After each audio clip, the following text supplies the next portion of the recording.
नमस्कार, जय हिंद प्यारे साथियों मैं आकाश आप सबका एक बार फिर से स्वागत करता हूं आपके अपने परिवार राम सन एसएससी क्लास में। साथियों, जैसा कि आप सबको स्क्रीन में दिखाई दे रहा होगा, अंकित भाटी सर जो कि आरडब्ल्यूए यानी कि रोजगार विद अंकित के फाउंडर हैं, उन्होंने यूपी टेट वालों के लिए जिनका कि एग्जाम 2, 3 और 4 जुलाई को अभी होने वाला है, उनके लिए दोस्तों मॉडल पेपर यानी कि प्रैक्टिस सेट निकाले हुए थे।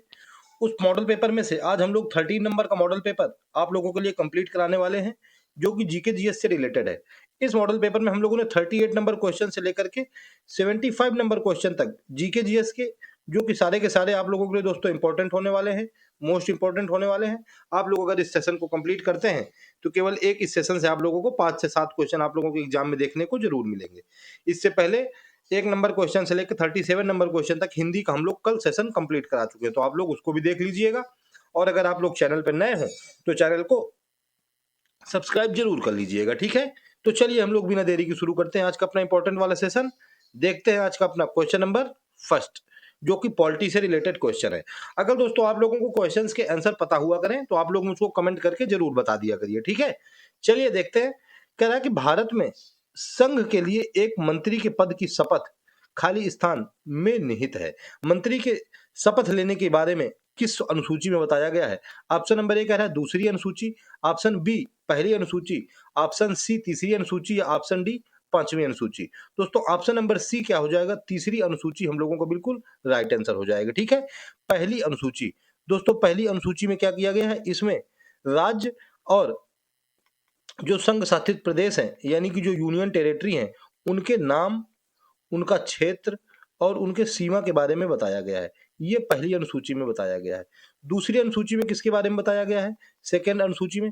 सेकंड अनुसूची में बताया गया है जो हमारे संवैधानिक अधिकारी होते हैं, संवैधानिक पदों पर उच्च पदाधिकारी होते हैं, किसमें? संवैधानिक पदों वाले वेतन भत्ते और विशेषाधिकार के बारे में बताया गया है। जो संविधान के उच्च पदाधिकारी होते हैं उनको वेतन क्या मिलेगा, भत्ता क्या रहेगा और विशेषाधिकार उनके कौन कौन से होंगे, ये दूसरी अनुसूची में बताया गया है।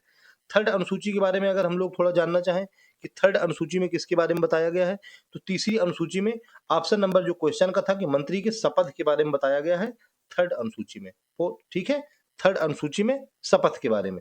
उसके बाद फोर्थ अनुसूची में जो राज्यसभा है उसमें सीटों के आवंटन के बारे में बताया गया है कि राज्यसभा में सीटों का आवंटन कैसे होगा। और जो ऑप्शन दिया हुआ है पांचवी अनुसूची, ऑप्शन नंबर डी, इसमें दोस्तों बताया गया है कि जो असम है, मेघालय है, त्रिपुरा है और मिजोरम है, इसको छोड़ करके, किसको? असम, मेघालय, मिजोरम और त्रिपुरा, इनको छोड़ करके और भी जो राज्य हैं उनके अनुसूचित क्षेत्र और अनुसूचित जनजातियों के मतलब कैसा उनका मतलब क्या होगा कि कैसा उनका हम लोग करेंगे नियंत्रण, कैसे उनके ऊपर राज्य सरकार, केंद्र सरकार कैसे उनके ऊपर अपना विशेषाधिकार रखती है, उसके बारे में बताया गया है। चलिए हम लोग नेक्स्ट क्वेश्चन की तरफ चलते हैं, क्वेश्चन नंबर 39 की तरफ। आप लोग दोस्तों देखिएगा, हर एक क्वेश्चन को फुल डिटेल के साथ आप लोगों को बताया जाएगा। कह रहा है कि भारत के संविधान के निम्नलिखित में से किस अनुच्छेद में यह लिखा गया है कि इंडिया यानी कि भारत राज्यों का एक संघ होगा? दोस्तों आप लोगों को अगर आंसर पता हो तो मुझको कमेंट करके जरूर बताइए कि कौन से मतलब अनुच्छेद में यह लिखा गया है कि यह इंडिया जो कि भारत है वो राज्यों का एक संघ होगा। यह दोस्तों अनुच्छेद नंबर 1 में लिखा गया है। ऑप्शन नंबर बी क्या हो जाएगा? बिल्कुल राइट आंसर हो जाएगा, ठीक है। आर्टिकल नंबर 1 में बताया गया है कि जो इंडिया है यानी कि भारत है वो क्या होगा? राज्यों का एक संघ होगा। और दोस्तों अनुच्छेद नंबर 2 यानी कि आर्टिकल नंबर 2 में इसमें बताया गया है कि संसद के पास क्या है? संसद को नए राज्यों के प्रवेश और उसके स्थापना का क्या है? विशेषाधिकार है। संसद को नए राज्यों के प्रवेश या स्थापना का क्या है? अधिकार है, ठीक है। आर्टिकल नंबर 3 ये दिया हुआ है ऑप्शन में, इसके बारे में भी हम लोग जरा जान लेते हैं कि आर्टिकल नंबर 3 के बारे में क्या बताया गया है। इसमें बताया गया है कि देश के भीतर यानी कि भारत देश के भीतर कोई भी सीमा में परिवर्तन करना है, नाम में परिवर्तन करना है, किसी भी राज्य के सीमा, नाम, इसमें सब में क्या है? परिवर्तन करने का अधिकार आर्टिकल नंबर 3 के अंतर्गत बताया गया है, अनुच्छेद नंबर 3 के अंतर्गत। और दोस्तों जो आर्टिकल नंबर 4 दिया हुआ है इसके बारे में जरा हम लोग थोड़ा जान लेते हैं। आर्टिकल नंबर 4 में बताया गया है राज्यों के पुनर्गठन के बारे में। किसके बारे में? राज्यों के पुनर्गठन के बारे में। अब दोस्तों आप लोग कहेंगे कि सर ये आर्टिकल नंबर 4, आर्टिकल नंबर 2 और इसमें 3 में अंतर क्या है? तो आर्टिकल नंबर 4 क्या होता है? ये कॉन्स्टिट्यूशन अमेंडमेंट के साथ होता है, यानी कि संविधान संशोधन के साथ होता है। और ये आर्टिकल 2 और आर्टिकल 3 ये बिना संविधान संशोधन के हो जाते हैं। ठीक है, तो मैंने पूरे सभी अनुच्छेद बता दिए, आप लोग इसको देख लीजिए। अनुच्छेद 1 में बताया गया कि इंडिया भारत राज्यों का एक संघ होगा। अनुच्छेद 2 में बताया गया कि संसद को नए राज्यों के प्रवेश की या स्थापना की शक्ति होगी। अनुच्छेद 3 में बताया गया है कि देश के भीतर जो राज्य है उसमें सीमा और नाम में परिवर्तन करने का संसद के पास अधिकार होगा। अनुच्छेद 4 में राज्यों के पुनर्गठन के बारे में विचार किया गया है। चलिए हम लोग नेक्स्ट क्वेश्चन की तरफ चलते हैं, क्वेश्चन नंबर 40 की तरफ।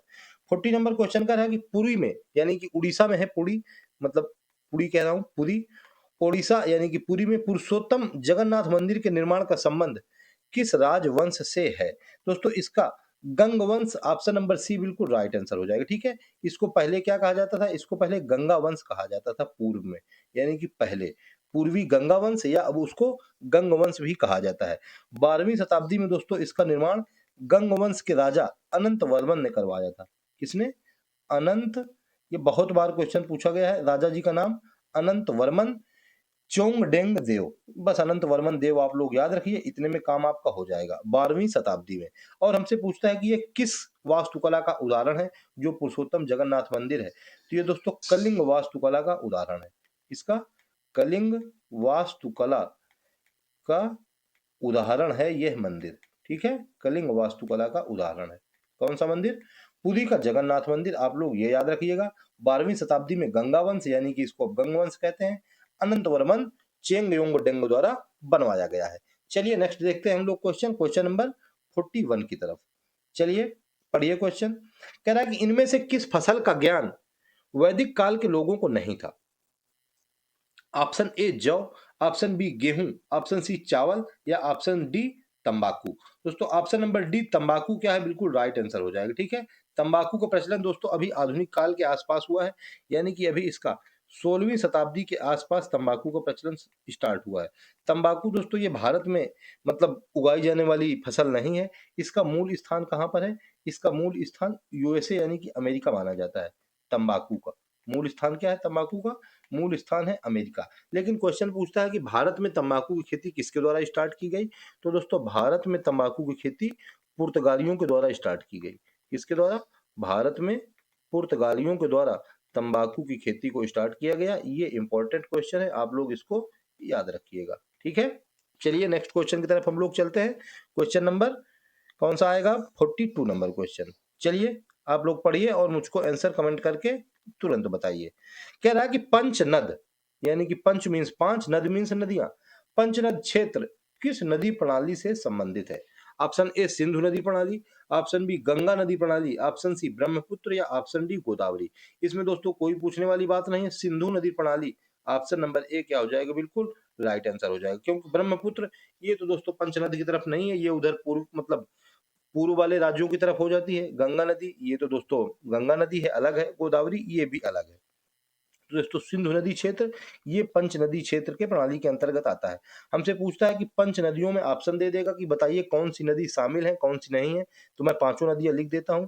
सबसे पहले आ जाता है दोस्तों सतलज, सतलज के बाद आती है ब्यास, ब्यास के बाद आ जाती है दोस्तों तीसरे नंबर में रावी, रावी के बाद आती है चेनाब, और चेनाब के बाद आती है झेलम। ठीक है, ये हो जाती है पंच नदियां जो कि सिंधु नदी प्रणाली का क्या है?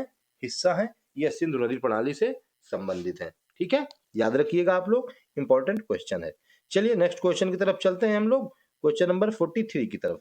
43 नंबर क्वेश्चन कह रहा है जुलाई 2011 में घोषित जनसंख्या के आंकड़ों के अनुसार शहरी क्षेत्रों की तुलना में ग्रामीण क्षेत्रों में शिशु लिंग अनुपात में कमी है। शहरी क्षेत्रों की तुलना में ग्रामीण क्षेत्रों में शिशुओं के लिंग अनुपात में कह रहा है कि कितने की कमी है? ऑप्शन ए 5 गुना की, ऑप्शन बी 4 गुना, ऑप्शन सी 3 गुना, या ऑप्शन डी 2 गुना। दोस्तों ऑप्शन नंबर बी 4 गुना क्या हो जाएगा? हम लोगों को बिल्कुल राइट आंसर हो जाएगा। ठीक है, 4 गुना बच्चों की दोस्तों कमी है गांव क्षेत्र में, यानी कि ग्रामीण क्षेत्र में शिशु लिंग अनुपात में। यानी कि दोस्तों अभी भी यहाँ पर शिशुओं की क्या है? हत्या कर दी जाती है, यानी कि उनकी जान ले ली जाती है, जो कि अगर बच्चों की जगह में बच्चियां हो गई। ठीक है, इसी वजह से 4 गुना की कमी है ये जरूर याद रखिएगा आप लोग, इंपॉर्टेंट क्वेश्चन है। चलिए नेक्स्ट क्वेश्चन देखते हैं, क्वेश्चन नंबर 44। क्योंकि दोस्तों जो हमारा भारत देश है ये ग्रामीण जनसंख्या वाला देश है। यहाँ पर मैंने आप लोगों को बहुत बार बताया है 31 रेशियो 69 का रेशियो चलता है, यानी कि 69 लोग रूरल है, यानी कि 70 में से 100 में से 70 लोग गांव में रहते हैं। और 4 गुना की कमी है दोस्तों शिशु लिंग अनुपात में। समझ लीजिए कितना बड़ा डिफरेंस है। कह रहा है कि पूर्व से पश्चिम की ओर परिक्रमण करने वाले ग्रह का नाम बताइए। पूर्व से पश्चिम की ओर दोस्तों 2 ग्रह जो हैं वो परिक्रमा करते हैं। सबसे पहला नंबर 1 होता है शुक्र और नंबर 2 होता है अरुण। यानी कि अरुण को क्या कहा जाता है, इसको यूरेनस कहा जाता है इंग्लिश में।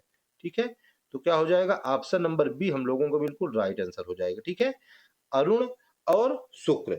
और बाकी जितने भी ग्रह हैं, यानी कि 7 ग्रह बच रहे हैं, वो सभी ग्रह हैं वो सभी पश्चिम से पूर्व की ओर शुक्र मतलब सूर्य की परिक्रमा करते हैं। यानी कि हमसे पूछ ले कि हमारी पृथ्वी सूर्य की मतलब परिक्रमा किधर से किधर की ओर करती है, तो पश्चिम से पूर्व की ओर।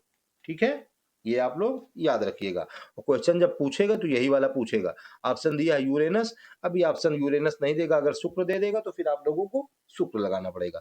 केवल ये याद रखिए कि केवल 2 ग्रह ऐसे हैं, शुक्र और अरुण, जो कि पूर्व से पश्चिम की ओर परिक्रमण करते हैं और बाकी सभी पश्चिम से पूर्व की ओर।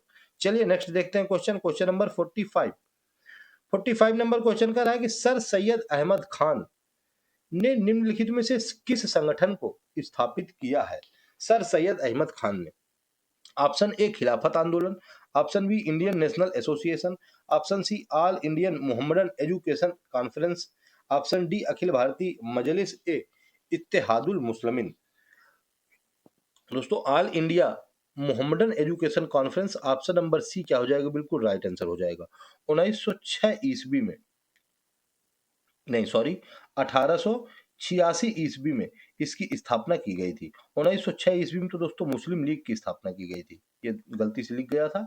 इसकी मुस्लिम लीग की स्थापना ढाका में बांग्लादेश के 1906 ईस्वी में की गई थी। ठीक है, मतलब all Indian Mohammedan education conference की 20वीं बैठक में, यानी कि 20वीं थी या 24वीं बैठक थी, उसी में इसकी स्थापना 1906 में मुस्लिम लीग की गई थी, सर सैयद अहमद खान के द्वारा ही। ठीक है, ये भी याद रखिएगा। और 1886 ईस्वी में all Indian Mohammedan educational conference की स्थापना सर सैयद अहमद खान के द्वारा की गई थी। चलिए नेक्स्ट क्वेश्चन देखते हैं हम लोग, क्वेश्चन नंबर 46।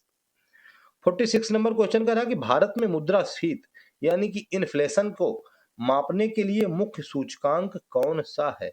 इन्फ्लेशन मुद्रास्फीति को, ऑप्शन ए थोक मूल्य सूचकांक, ऑप्शन बी उपभोक्ता मूल्य सूचकांक, ऑप्शन सी राष्ट्रीय आय सूचकांक या ऑप्शन डी शेयर बाजार सूचकांक। उपभोक्ता का मूल्य सूचकांक, ऑप्शन नंबर बी बिल्कुल राइट आंसर हो जाएगा। ठीक है, मुद्रास्फीति को यानी कि इन्फ्लेशन को मापता है। मुद्रास्फीति क्या है कि यह खुदरा कीमतों में बदलाव को मापता है। ठीक है दोस्तों, इसको उपभोक्ता मूल्य सूचकांक को सांख्यिकी और कार्यक्रम कार्यान्वयन मंत्रालय के द्वारा मासिक आधार पर, किस आधार पर, मासिक आधार पर तैयार किया जाता है। ठीक है, मासिक आधार पर, ये भी पूछ सकता है। चलिए नेक्स्ट देखते हैं question, question number 47। 47 number question का है कि इंपीरियल बैंक ऑफ इंडिया का नाम बदलकर भारतीय स्टेट बैंक यानी कि एसबीआई कब किया गया। इंपीरियल बैंक ऑफ इंडिया का नाम बदल करके गोरेवाला समिति की सिफारिश पर दोस्तों इसका क्या है कि स्थापना किया गया था। हमसे पूछ रहा है कि इसका नाम एसबीआई कब किया गया, तो नाम इसका 1955 में किया गया। ऑप्शन नंबर सी बिल्कुल राइट आंसर हो जाएगा। इस समय दोस्तों जो एसबीआई है यह भारत का सबसे बड़ा सार्वजनिक क्षेत्र का बैंक है। कौन सा, भारत का सबसे बड़ा सार्वजनिक क्षेत्र का बैंक कौन सा है इस समय प्रेजेंट टाइम में, तो वो है एसबीआई, सार्वजनिक क्षेत्र का बैंक। हमसे पूछ लेता है कि किस समिति की सिफारिश पर इसकी स्थापना की गई थी, तो गोरेवाला समिति की सिफारिश पर, गोरेवाला समिति की सिफारिश पर एसबीआई की स्थापना की गई थी। ठीक है, चलिए नेक्स्ट क्वेश्चन देखते हैं, क्वेश्चन नंबर 48। 48 नंबर क्वेश्चन कह रहा है कि शून्य आधारित बजट यानी कि जीरो बेस्ड बजटिंग का अर्थ क्या है। ऑप्शन ए बजट में कोई घाटा ना होना, ऑप्शन बी हर बार नए सिरे से बजट तैयार करना। ऑप्शन सी, पिछले खर्चों को आधार ना मानना। जी दोस्तों, ऑप्शन नंबर डी, बी और सी दोनों, ऑप्शन नंबर डी, बी और सी दोनों क्या हो जाएगा हम लोगों का राइट आंसर हो जाएगा। जीरो बेस्ड बजटिंग यानी कि शून्य आधारित बजट, जैसे कि उसके नाम से शून्य, हर बार नए सिरे से तैयार करना, उसके पहले कुछ नहीं था, शून्य था। और पिछले खर्चों को आधार न मानना यानी कि पिछली बार का भी शून्य माना गया, यही हो जाएगा zero based budgeting. Option number D हम लोगों को बिल्कुल राइट आंसर हो जाएगा। ठीक है, सबसे पहले दोस्तों 1987-88 में केंद्रीय बजट में इसको अपनाया गया था, जीरो बेस्ड बजट को। कब? 1987-88 में सबसे पहले जीरो बेस्ड बजटिंग को अपनाया गया था, ये आप लोग जरूर याद रखिएगा। और हम लोगों से पूछ लेता है कि ये जो जीरो बेस्ड बजटिंग है, इसके विकास का श्रेय किसको दिया जाता है, मतलब इसका विकास किसने किया था? तो दोस्तों इसका विकास पीटर ए पायर, किसके द्वारा? पीटर ए पायर के द्वारा लगभग 1970 के दशक में दोस्तों किया गया था। ठीक है, ये भी आप लोग याद रखिएगा। चलिए नेक्स्ट क्वेश्चन देखते हैं हम लोग, क्वेश्चन नंबर 49 नंबर क्वेश्चन कह रहा है दोस्तों कि 12वीं पंचवर्षीय योजना यानी कि 2012 से 2017 का मुख्य लक्ष्य क्या था? दोस्तों पहले तो ये जो 12वीं पंचवर्षीय योजना थी, ये क्या थी कि भारत की अंतरिम आधिकारिक पंचवर्षीय योजना थी। क्या थी? भारत की अंतिम यानी कि लास्ट अंतिम आधिकारिक पंचवर्षीय योजना थी। इसी के बाद दोस्तों योजना आयोग को समाप्त कर दिया गया और 1 जनवरी 2015 ईस्वी को इसके स्थान पर नीति आयोग की स्थापना कर दी गई। अब हमसे कह रहा है कि 12वीं जो पंचवर्षीय योजना यानी कि लास्ट वाली आधिकारिक योजना थी, इसका मुख्य लक्ष्य क्या था? इसका मुख्य लक्ष्य था तीव्र, अधिक समावेशी और सतत विकास। ऑप्शन नंबर बी बिल्कुल राइट आंसर हो जाएगा। ठीक है, क्या हो जाएगा? बिल्कुल राइट आंसर हो जाएगा, ऑप्शन नंबर बी। ठीक है, चलिए नेक्स्ट देखते हैं क्वेश्चन। हमसे पूछता है कि जो NITI नीति है, इसका फुल फॉर्म पूछ लेता है।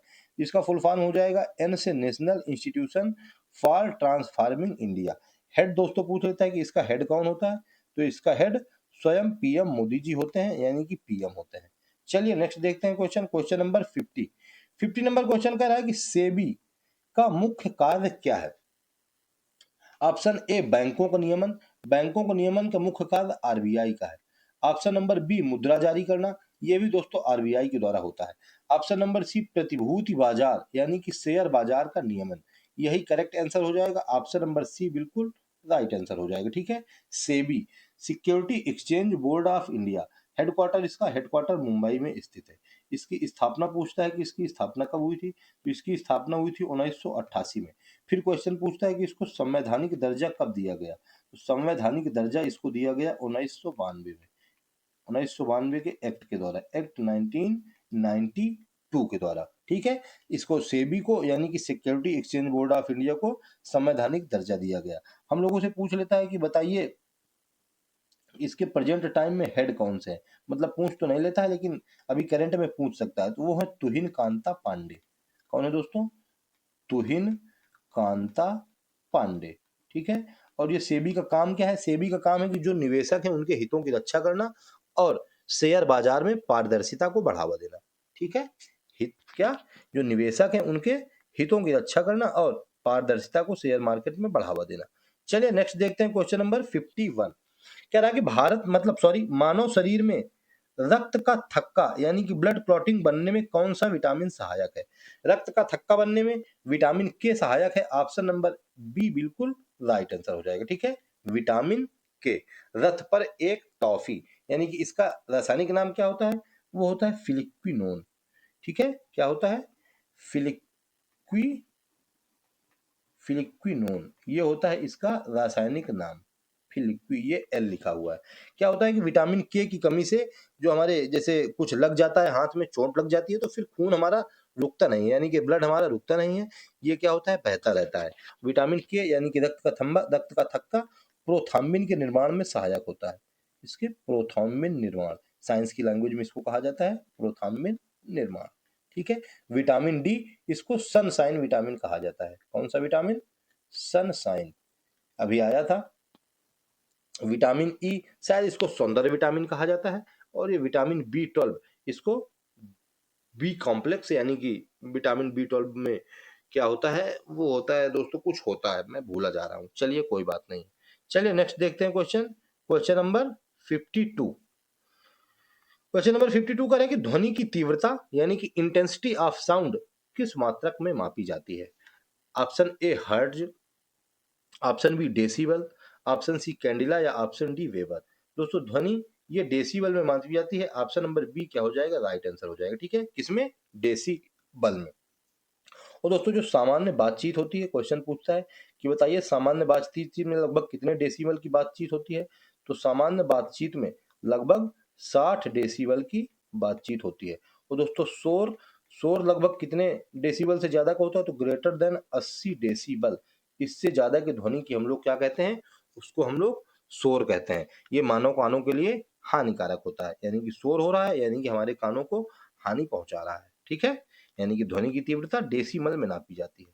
चलिए नेक्स्ट देखते हैं क्वेश्चन नंबर 53। कह रहा है कि सैरा या सौरा लोक नृत्य उत्तर प्रदेश के किस क्षेत्र में स्थित है? दोस्तों सैरा ये तो बुंदेलखंड में सबको पता है। ऑप्शन नंबर सी बिल्कुल राइट आंसर हो जाएगा। ठीक है, सैरा ये दोस्तों सावन और भादों के महीने में लगभग, कब? सावन और भादों के महीने में जब फसल आती है तब किसानों के द्वारा किया जाता है। फसल आने पर किसानों के द्वारा किया जाता है। ठीक है, फसल है यानी कि किसानों से उसका रिलेशन होगा, यानी कि किसानों से रिलेटेड त्योहार है, मतलब नृत्य है। कौन सा?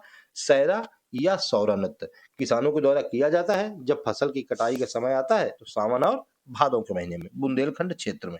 चलिए नेक्स्ट क्वेश्चन देखते हैं हम लोग, क्वेश्चन नंबर 54। 54 नंबर क्वेश्चन कर रहा है कि मुड़िया पूर्णिमा मेला, कौन सा? मुड़िया पूर्णिमा मेला का आयोजन कहाँ होता है? ऑप्शन ए गोवर्धन मथुरा। दोस्तों यही करेक्ट हो जाएगा, अब आगे जाने की जरूरत नहीं है। मुड़िया पूर्णिया मेला, इसका दोस्तों क्या है?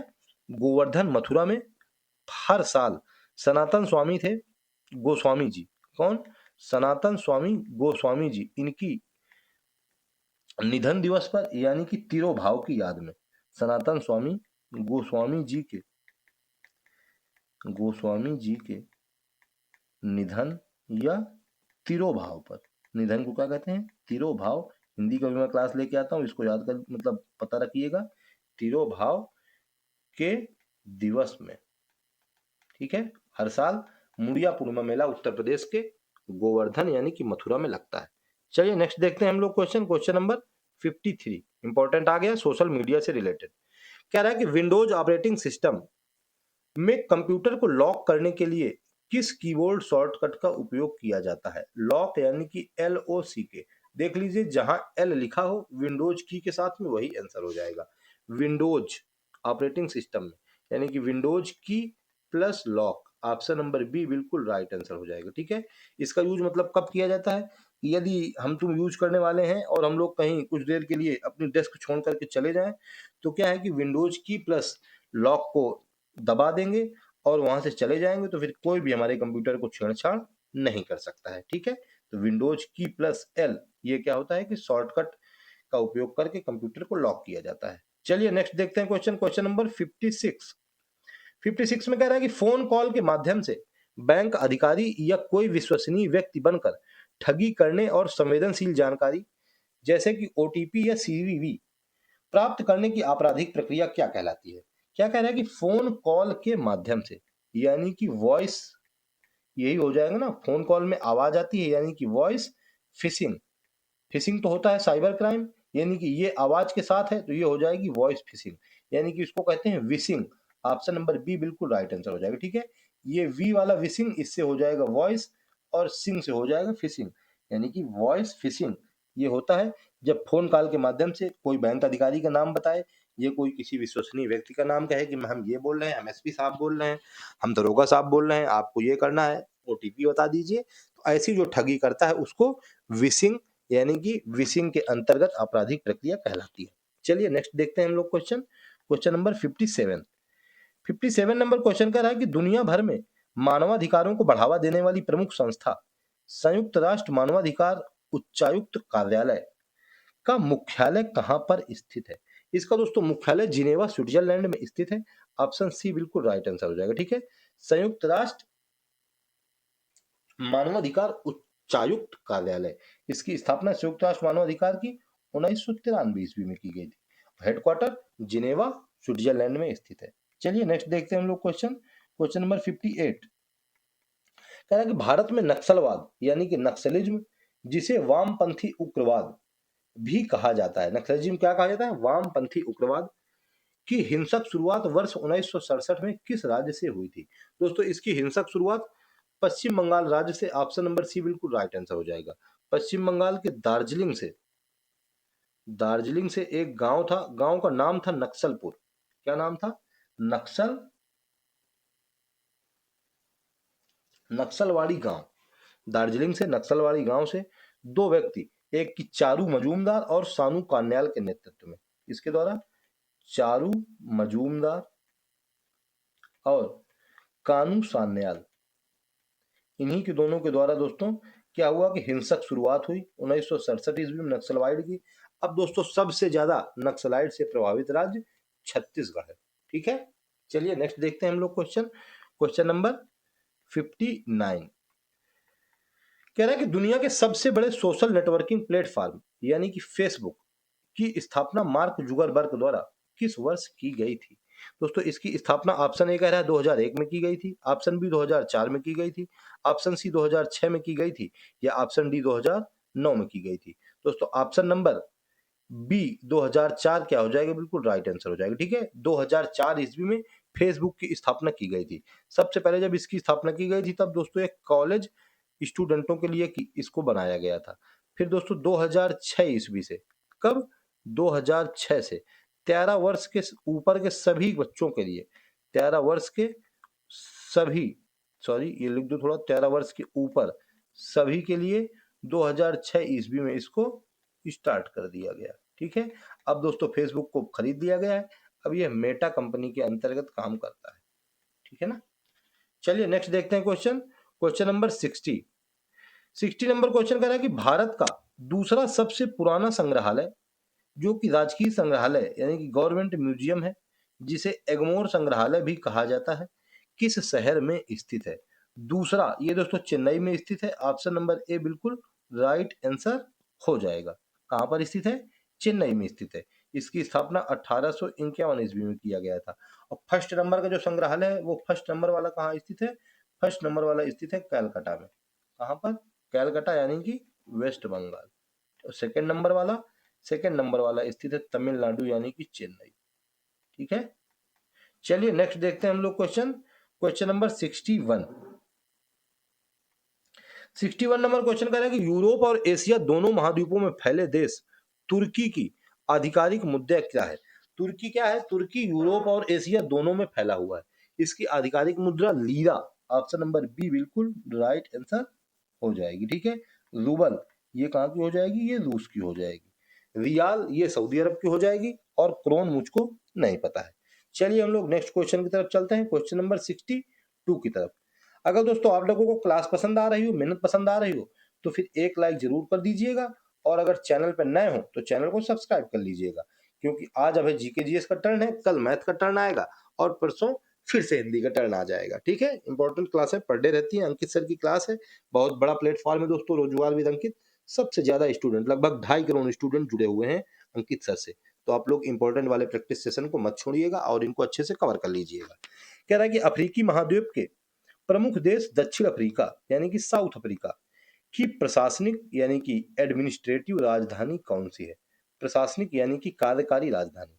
ऑप्शन ए कह रहा है कि Cape Town, option B number कह रहा है कि जोहान्सबर्ग, ऑप्शन नंबर सी ये कह रहा है कि प्रिटोरिया, या option number D Bloom Fontaine. दोस्तों ऑप्शन नंबर सी प्रिटोरिया क्या हो जाएगा, बिल्कुल राइट आंसर हो जाएगा। ठीक है, प्रिटोरिया ये क्या है कि एडमिनिस्ट्रेटिव यानी कि प्रशासनिक, यानी कि इसी को हम लोग कार्यकारी भी कहते हैं, ये दोस्तों इसकी अधिकारी है।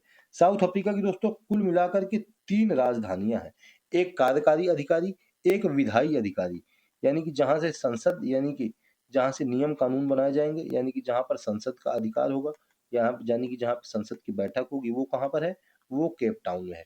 और दोस्तों एक और है, वो है ब्लूम फोन्टेन में, यानी कि न्यायिक राजधानी, यानी कि सुप्रीम कोर्ट वाली राजधानी। ठीक है, सुप्रीम कोर्ट कहां पर बना हुआ है? वो बना हुआ है ब्लूम फोन्टेन में। ठीक है, केप टाउन ये विधायी राजधानी, प्रिटोरिया ये कार्यकारी राजधानी यानी कि एडमिनिस्ट्रेटिव राजधानी, और ब्लूम फाउंटेन ये न्यायिक राजधानी यानी कि ये सुप्रीम कोर्ट से रिलेटेड राजधानी हो जाएगी। चलिए नेक्स्ट क्वेश्चन हम लोग देखते हैं, क्वेश्चन नंबर 63 की तरफ। 63 नंबर क्वेश्चन कह रहा है कि जल संरक्षण के महत्व के प्रति जागरूकता बढ़ाने के लिए विश्व जल दिवस यानी कि वर्ल्ड वाटर डे प्रतिवर्ष कब मनाया जाता है? विश्व जल दिवस प्रतिवर्ष 22 मार्च को मनाया जाता है। ऑप्शन ए बिल्कुल राइट आंसर हो जाएगा। ठीक है, विश्व जल दिवस, और ये ऑप्शन दिया हुआ है 22 अप्रैल, बिल्कुल एक ही आप लोग मतलब लय में एक ही स्टाइल में याद कर लीजिए। 22 मार्च को विश्व जल दिवस, 22 अप्रैल इसको मनाया जाता है विश्व पृथ्वी दिवस। कब मनाया जाता है? विश्व पृथ्वी दिवस, ये मनाया जाता है 22 अप्रैल को।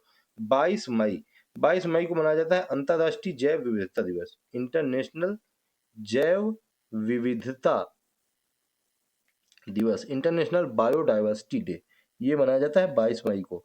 5 जून को मनाया जाता है पर्यावरण दिवस, ये तो सबको पता होगा।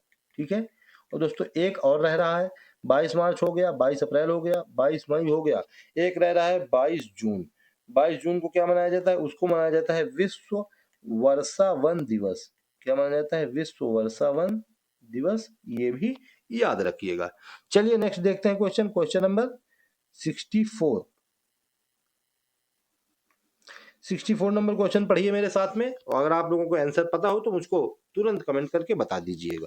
कह रहा है कि भारत में आधार कार्ड यानी कि आधार जारी करने वाली वैधानिक संस्था UIDAI का पूर्ण रूप क्या है? UIDAI, option a universal identification authority of India, option be unique identification of authority, unique identification authority of India. दोस्तों यही हो जाएगा क्योंकि यह यूनिक आइडेंटिफिकेशन है। ऑप्शन बी बिल्कुल राइट आंसर हो जाएगा। ठीक है, unique identification authority of India 2016 ईस्वी में दोस्तों इसकी स्थापना की गई थी, UIDAI की। ठीक है, इसने क्या किया कि इसने 12 अंकों का विशिष्ट पहचान संख्या बताई है। 12 अंकों की विशिष्ट पहचान संख्या यानी कि जिसको हम लोग आधार संख्या भी कहते हैं। अगर आप लोगों को अपनी आधार संख्या पता है तो पता कर लीजिए, नहीं याद है तो उसको याद कर लीजिए। चलिए क्वेश्चन देखते हैं, क्वेश्चन नंबर 65। 65 नंबर क्वेश्चन कह रहा है कि पेट्रोलियम निर्यातक देशों के शक्तिशाली संगठन, यानी कि जो कोई पेट्रोल बेचता है यानी कि निर्यात करता है, खाड़ी देश जितने भी हैं हमारे पश्चिम में भारत के स्थित हैं। कह रहा है कि ओपेक यानी कि ऑर्गेनाइजेशन पेट्रोलियम एक्सपोर्टिंग कंट्री का मुख्यालय कहां पर स्थित है? Option A Riyadh Saudi Arab, option B Kuwait City Kuwait, option C Vienna Austria, या ऑप्शन डी दोहा कतर। दोस्तों option number C Vienna Austria क्या हो जाएगा? हम लोगों का राइट आंसर हो जाएगा। ठीक है, वियना ऑस्ट्रिया में इसकी मतलब इसका हेडक्वार्टर स्थित है। 1960 ईस्वी में इसकी स्थापना कहां पर की गई थी? बगदाद में की गई थी। कहां पर? बगदाद में।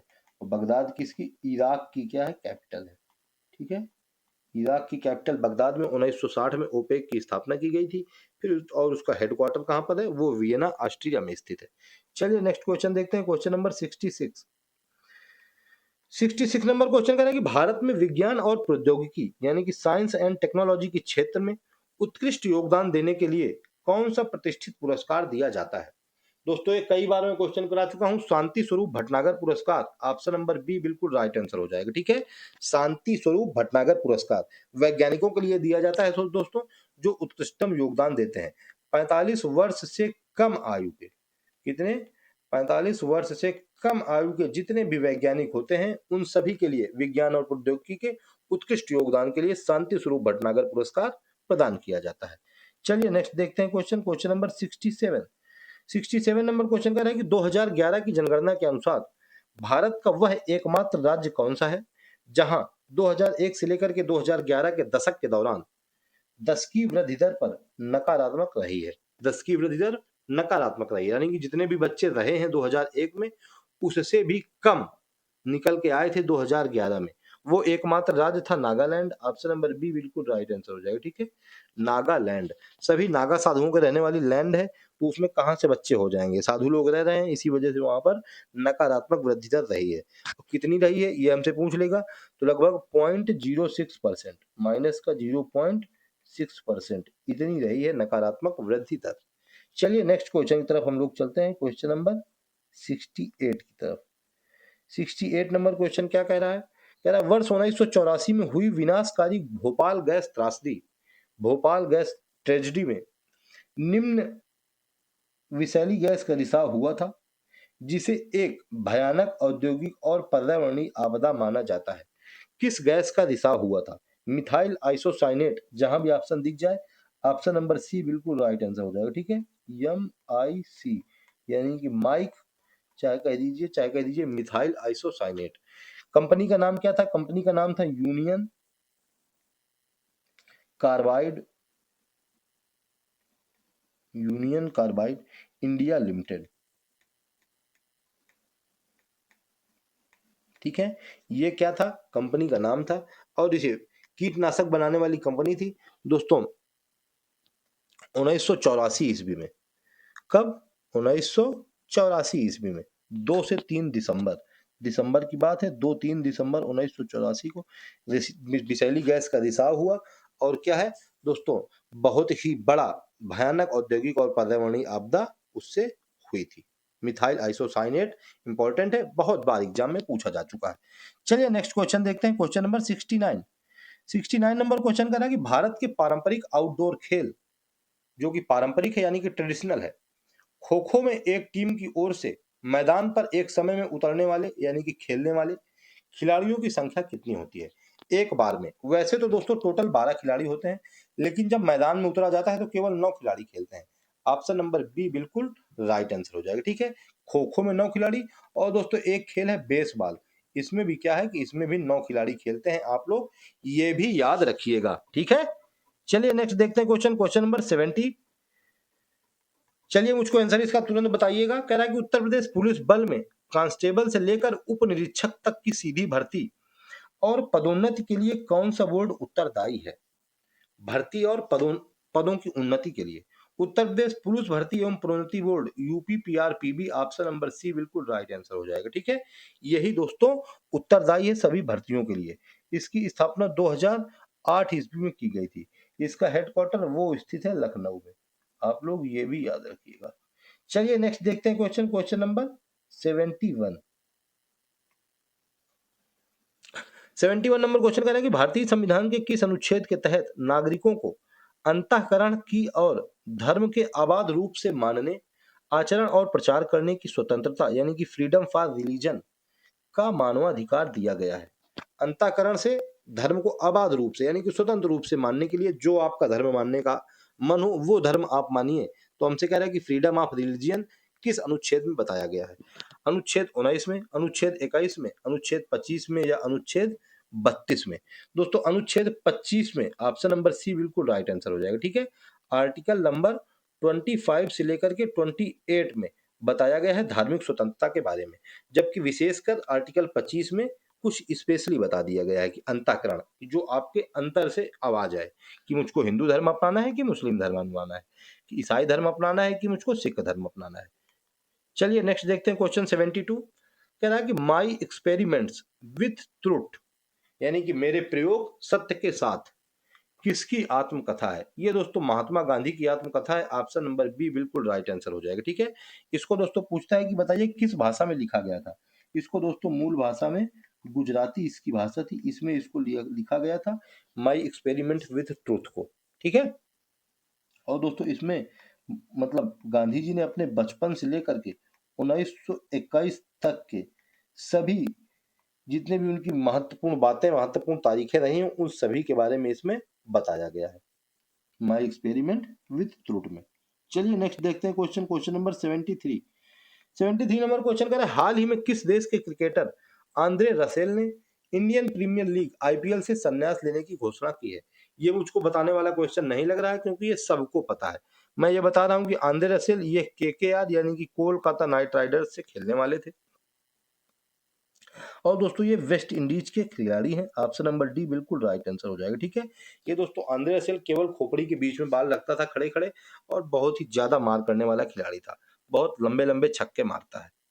चलिए देखते हैं क्वेश्चन नंबर 74 यानी कि आज का सेकंड लास्ट क्वेश्चन। हाल ही में 56वें IFFI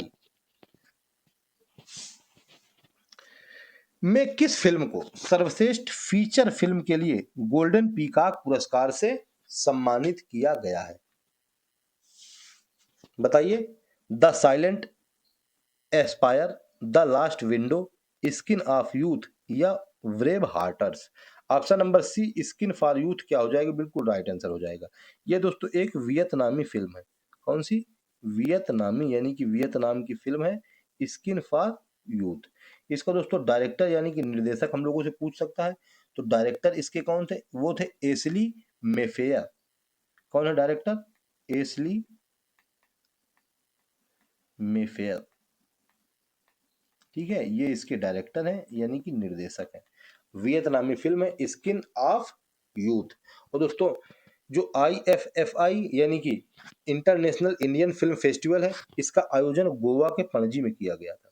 कहाँ? गोवा के पणजी में 2025 ईस्वी में 20 से लेकर के 28 नवंबर 20 से 28 नवंबर 2025 में गोवा के पणजी में इसका आयोजन किया गया। और इसमें best film skin for youth, जो कि एक वियतनामी फिल्म है, यही पूछ लेगा कि बताइए कहाँ की फिल्म था, फिल्म का नाम दे करके। Director Ashley Mayfair. चलिए नेक्स्ट क्वेश्चन, आज का last question, question number 75।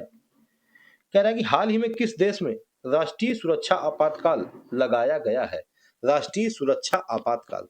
Option A Nigeria, यही करेक्ट हो जाएगा, बिल्कुल राइट आंसर हो जाएगा। ठीक है, नाइजीरिया में दोस्तों अभी क्या हुआ कि 2 स्कूली बच्चों का अपहरण हो गया। किसका?